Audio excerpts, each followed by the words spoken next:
नमस्कार, ओम study life में आपका स्वागत है। आज के इस वीडियो में हम 8th ग्रेड अभ्यास पुस्तिका में कक्षा 8वीं में विषय विज्ञान में अध्याय 4 दहन एवं ज्वाला के प्रश्नों को हल करेंगे। तो आइए वीडियो को शुरू करते हैं। इससे पहले अगर आप चैनल पर नए हो तो चैनल को सब्सक्राइब कर ले, जिससे कि आगे की वीडियो की सूचना आप तक पहुँच सके। वीडियो को पूरा देखें जिससे आप प्रश्नों के उत्तरों को समझ सके। तो देखते हैं प्रश्न नंबर पहला। दिए गए शब्दों की सहायता से रिक्त स्थान की पूर्ति करिए। दहन के लिए O2 यानी ऑक्सीजन, O2 को बोलते हैं हम, ऑक्सीजन आवश्यक है। ईंधन के ऊष्मीय मान को किलो जूल प्रति किलोग्राम मात्रक द्वारा प्रदर्शित किया जाता है। वह न्यूनतम ताप जिस पर कोई पदार्थ जलने लगता है उसका ज्वलन ताप कहलाता है। सबसे अच्छा अग्निशामक CO2 यानी कि कार्बन डाइऑक्साइड है। CO2 को बोलते हैं कार्बन डाइऑक्साइड। अगला प्रश्न देखेंगे हम। प्रश्न 5, ईंधनों के अपूर्ण दहन से कार्बन मोनोऑक्साइड गैस निकलती है। बुझो चार समान परख नलियों में पानी की समान मात्रा को गर्म करती हैं। वह अपनी परख नलियों को ज्वाला के विभिन्न क्षेत्रों में रखता है। परख नली आ ब्राह क्षेत्र, परख नली बा मध्य क्षेत्र, परख नली सा आंतरिक क्षेत्र, परख नली द मध्य और आंतरिक क्षेत्र के बीच। किस परख नली में पानी सबसे पहले उबलेगा? परख नली आ में। दूसरा देखेंगे, निम्न में से किसका ज्वलन ताप अधिक होगा? सूखी घास का। वायु में किस गैस की अधिक मात्रा विश्व उष्णन ग्लोबल वार्मिंग का कारण बनती है? Carbon dioxide. चौथा वाला देखेंगे, विद्युत उपकरण तथा पेट्रोल जैसे ज्वलनशील पदार्थों में आग में लगी आग को नियंत्रित किया जा सकता है कार्बन डाइऑक्साइड द्वारा। पांचवा देखेंगे, कौन सा पदार्थ कमरे के ताप पर वायु में उज्जल उठता है? फास्फोरस। अति लघु उत्तरीय प्रश्न। प्रश्न 3, दहन क्या है? नीचे दिए गए पदार्थों में से धा एवं अधा पदार्थों की पहचान कर लिखिए। लकड़ी, कागज, लोहे की खीले, पत्थर का टुकड़ा, मिट्टी का तेल, कास्ट, कोयला। वे पदार्थ जो वायु में जलते हैं द्रह कहलाते हैं। दाह पदार्थ लकड़ी, कागज, मिट्टी का तेल, कास्ट, कोयला। अदाह पदार्थ लोहे की खीले, पत्थर का टुकड़ा, कांच। दहन के लिए आवश्यक परिस्थितियां कौन सी हैं? दहन के लिए वायु, ज्वलन ताप और दहनशील वस्तु होना आवश्यक है। ज्वलन ताप किसे कहते हैं? वहाँ न्यूनतम ताप जिस पर कोई पदार्थ जलने लगता है उसे ज्वलन ताप कहते हैं। प्रश्न 6 देखेंगे हम। ऊष्मीय मान किसे कहते हैं? ईंधन के ऊष्मीय मान को किस मात्रक द्वारा प्रदर्शित किया जाता है? इसमें मात्रक भी बताना हमें। किसी ईंधन के 1 किलोग्राम के पूर्ण दहन से प्राप्त ऊष्मा ऊर्जा की मात्रा उसका ऊष्मीय मान कहलाती है। ऊष्मीय मान को किलो जूल प्रति किलोग्राम या KJ/kg द्वारा प्रदर्शित करते हैं। अगला प्रश्न देखेंगे हम। प्रश्न 7, बंद कमरे में कोयला सिगड़ी जलाकर सोना खतरनाक क्यों है? कारण लिखिए। बंद कमरे में कोयला, लकड़ी आदि जलाने से कार्बन मोनोऑक्साइड गैस निकलती है। या इस गैस का कोई रंग और गंध नहीं होता। इस अत्यधिक जहरीली गैस के कारण दिल और दिमाग को पर्याप्त मात्रा में ऑक्सीजन नहीं मिलती। इससे आदमी बेहोश हो जाता है। ईंधन क्या है? आदर्श ईंधन की विशेषता लिखिए। प्रश्न नंबर 8 का उत्तर देखेंगे। वे पदार्थ जो वायु में जलते हैं द्रह कहलाते हैं। जिस पदार्थ का दहन होता है उसे ईंधन कहते हैं। विशेषताएं देखेंगे। अच्छे ईंधन वायु में सामान्य दर से सुगमता पूर्वक जलते हैं।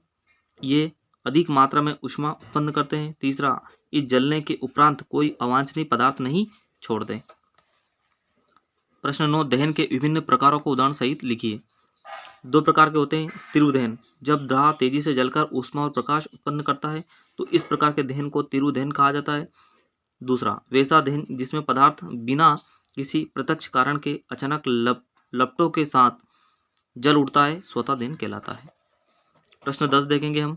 विद्युत उपकरण एवं पेट्रोल जैसे ज्वलनशील पदार्थों में लगी आग में कार्बन डाइऑक्साइड सबसे अच्छा अग्निशामक है, स्पष्ट कीजिए। विद्युत उपकरण एवं पेट्रोल जैसे पदार्थों में लगी आग के लिए कार्बन डाइऑक्साइड अच्छा अग्निशामक है, क्योंकि ऑक्सीजन भारी होने के कारण कार्बन डाइऑक्साइड आग को एक कंबल की तरह लपेट देती है, जिससे ईंधन और ऑक्सीजन का संपर्क टूट जाता है और आग पर नियंत्रण हो जाता है। अगला प्रश्न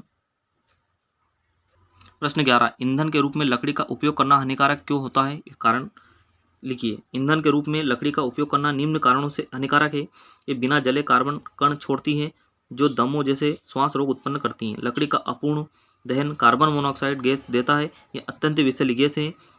लकड़ी के जलने से धुआं उत्पन्न होता है जो मनुष्य के लिए हानिकारक है। 12वां, मोटर वाहनों के ईंधन के रूप में डीजल एवं पेट्रोल की अपेक्षा CNG का अच्छा ईंधन माना गया है, क्यों? CNG सल्फर और नाइट्रोजन के ऑक्साइडों का उत्पादन अल्प मात्रा में करती हैं, इससे प्रदूषण भी कम होता है, इसलिए इसे पेट्रोल और डीजल की अपेक्षा एक अच्छा ईंधन माना गया।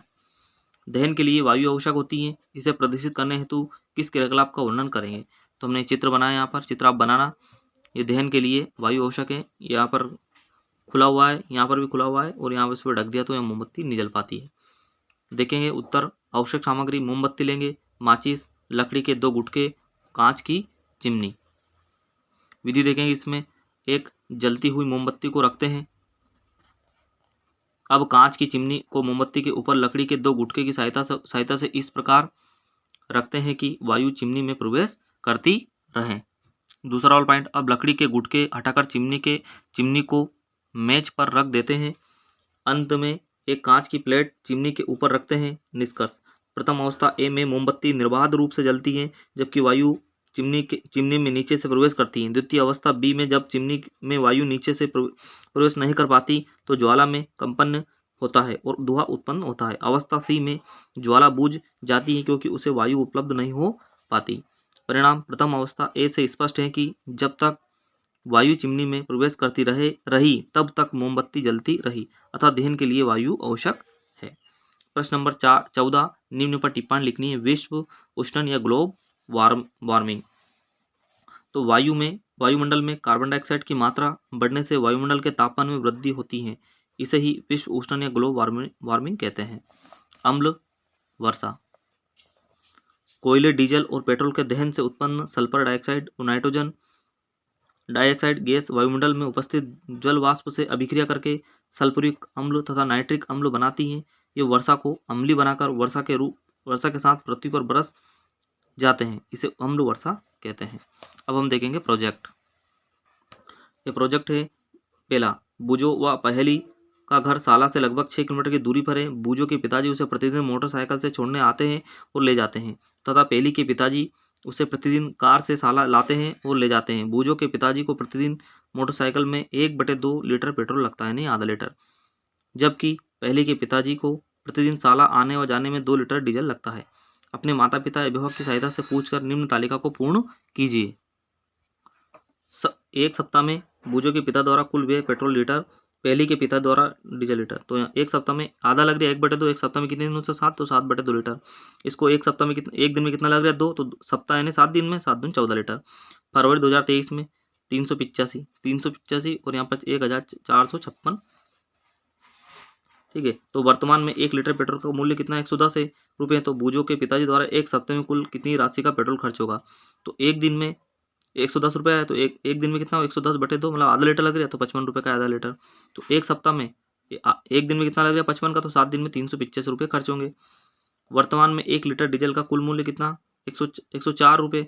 तो पहली के पिताजी द्वारा एक सप्ताह में कुल कितनी राशि का पेट्रोल, तो एक दिन में कितना लग रहा है 2 लीटर का, तो एक दिन में कितने रुपये खर्च होंगे 208 रुपये।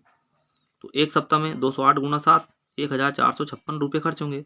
डीजल या पेट्रोल के स्थान पर प्रदूषण से बचाने के लिए आप वाहनों में किस ईंधन का प्रयोग करेंगे। या डीजल आएगा ना, तो CNG या LPG का उपयोग करेंगे। प्रोजेक्ट नंबर 2, अपने आसपास के 10 घरों का सर्वेक्षण कर पता लगाएं कि खाना पकाने के लिए किस प्रकार के ईंधन का उपयोग किया जाता है। इनमें से कौन कौन से ईंधन प्रदूषण के लिए उत्तरदायी हैं। खाना पकाने में ईंधन लकड़ी, कोयला, LPG प्रदूषण के उत्तरदायी ईंधन है, कोयला और लकड़ी। वाला देखेंगे, हानिकारक ईंधन स्वास्थ्य एवं पर्यावरण पर क्या प्रभाव डालते हैं, अपने विचार लिखिए। हानिकारक ईंधन से वायु प्रदूषण होता है, जिससे हमारे स्वास्थ्य एवं पर्यावरण को प्रभावित करते हैं। वायु प्रदूषण से जान लिया बीमार जैसे दम, श्वसन, सेम इत्यादि। इस प्रकार से पर्यावरण में पेड़ पौधे की वृद्धि में रुकावट, ऑक्सीजन की कमी इत्यादि पर प्रभाव पड़ते हैं। तो आज की इस वीडियो में हमने 8th ग्रेड अभ्यास पुस्तिका में विज्ञान के प्रश्नों को समझा। आई होप अगर आपको वीडियो अच्छा लगा तो लाइक कीजिए, चैनल पर नए हो तो सब्सक्राइब कीजिए। मिलते हैं अगले वीडियो में, जब तक के लिए जय हिंद।